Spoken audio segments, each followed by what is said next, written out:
Hello guys, welcome back to the channel where it's the best place to learn about Canadian finance.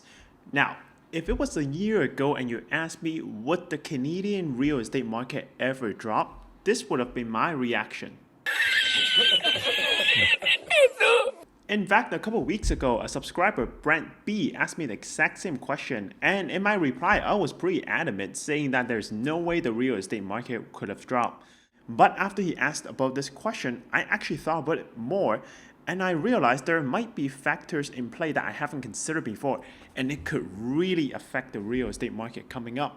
Now, I'm going to tell you the 5 reasons why the prices are so high right now, and then I'll tell you the 5 factors that could really ruin the housing market going into the later half of 2020. And at the end, I'll give you my personal opinion on a time frame where you might see the effects starting to go in play.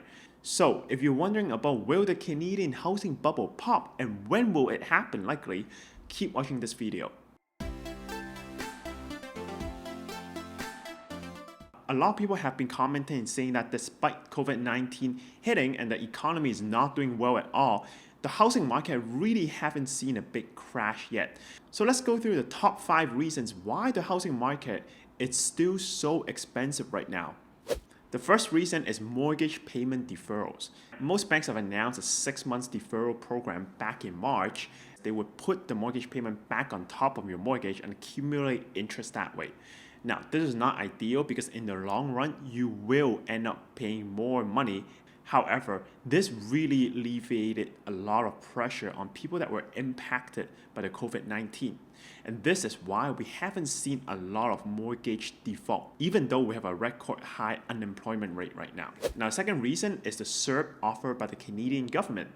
So as you might have known, this is a 4-month program where every month you can apply and you can get a $2,000 upfront help from the government if your job has been impacted by COVID-19. As we're approaching the end of the 4-month period, the Canadian government just announced they would extend this for 2 more months, so all the way until September. Now, even though most people are applying because they do need the money, I have heard of families where they ask employers to lay them off just so they can apply for this benefit, and a family of 4 have been getting a total of $8,000 per month for the last 4 months. And that definitely alleviated part of the real estate issue going on right now. Now, reason number 3 is the property assessment. So if you watch my previous videos, I mentioned that on my property value, and I noticed the value have dropped about 11% compared to last year. However, I believe the drop should be a lot more than it's shown on paper. Now, there's no way to confirm this, but I have talked to staff working in CRA, and they're saying the main reason is basically property tax revenue is one of the biggest revenue source for Canadian government. 2019, I think we were at $61 billion in revenue. They definitely cannot assess the property too low because that's going to greatly damage their revenue source. Now, reason number 4 is the low interest rate we just entered because of the market crash. Banks have lowered their rates over and over again, and the most recent rate I've heard is offering about 2 or 2.1% on a mortgage. This is an extremely low cost when it comes to borrowing money, and it will also make borrowing money a lot easier. So many people are able to borrow more and afford bigger homes right now. And this is also propping up the demand for real estate. Now, the last reason why real estate prices have not dropped is what I call a seller's holdout. Since we're entering phase 3, you're going to see sellers slowly putting their units back on the market to try to sell. But because the assessment value, as I mentioned, haven't really reflected the real price, in my opinion, a lot of people are taking the assessment value as the absolute minimum I will go in order to sell my property.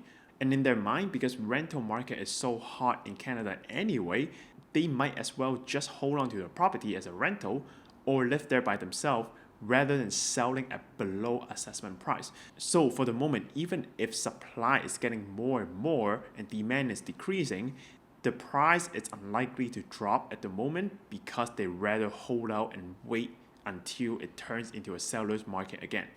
Alright, so before I talk about why the housing bubble is going to pop very soon, I just want to quickly tell you that if you want to be very good with your finance, there are 4 major pillars you need to be very knowledgeable in.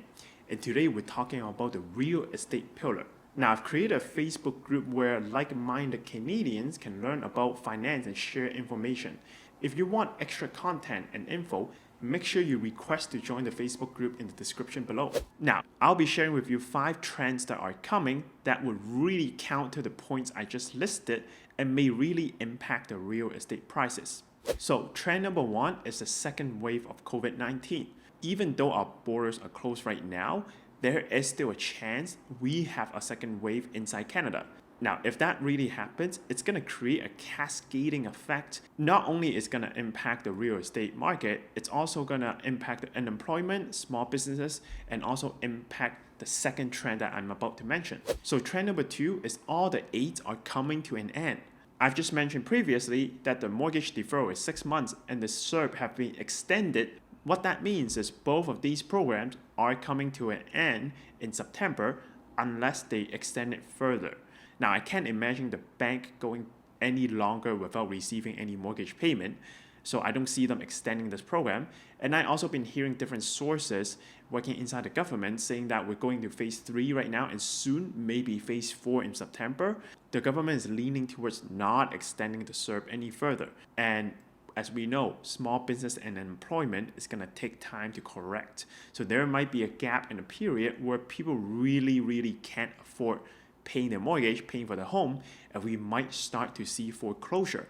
Now, trend number 3, and I believe this is one of the most important trends, is a source of rental income may be coming to an end. Historically, September usually is the hardest rental market because that's when school is starting.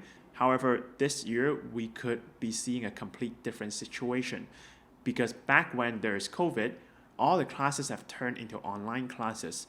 And what most students realized was actually they can take classes online and they could move back with their parents, or some of them I heard they don't even need to be in the country to continue the online courses. From what I've heard from realtors, a lot of the renters are actually foregoing their rental deposits just to get out of their rental units early.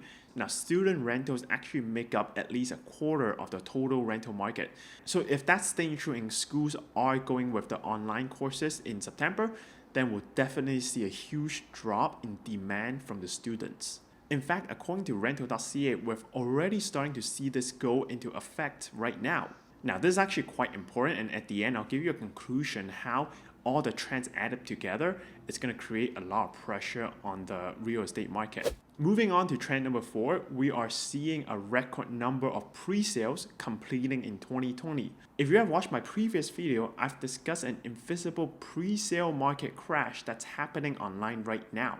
And a quick browse on private real estate websites showed me that over 120 projects of townhouse and apartments in Vancouver or Toronto were listed to complete in 2020. And because of foreign buyer tax, COVID-19 and the market crash in March, we're really seeing a lot of people have difficulty closing on such an expensive pre-sale. So right now they're desperately trying to sell it in secondary sites. So if all these buildings really do complete by 2020, we might see a sudden increase in the already high supply of units and a lot of people losing their deposits because they can't complete on their properties. And the final trend that's really going to hit the Canadian housing market is the cost of home owning. So I've made a video previously talking about the 3 insane costs that you would face as a homeowner. That is property tax, your strata fee, and your home insurance price. In the video, I've discussed that we're seeing anywhere from a double to a triple digit increase compared to last year. Now, the government actually released a statement a couple of weeks ago saying that they're going to combat these high costs by implementing rules and maybe limitations on how much companies can increase the price. Now, even though this sounds very nice, I don't believe in the long run it's going to work to bring down the cost because of something I call the bullshit fee effect. So essentially, it means that this is a free market, and if the government want to interfere private companies on how much they charge, they're going to find ways to get around this by coming up with different bullshit costs to charge the customer. Or, even worse, they could just tell you they're not going to insure you because it's not profitable anymore. Alright, so let's summarize the whole thing. Out of everything I just talked about, I do believe the number one key that it hinges on is the rental market. Because historically, homeowners, even if they go through a real estate slump, they could just not sell the unit and start renting it out. And rental market has been the one thing that has never been hit in Canada, no matter what's going on in the real estate and the economy right now. If the rental market really gets hit for the first time, I believe a lot of homeowners will really panic sell by exiting at a lower price. Okay, so lastly is what is the time frame this might be happening?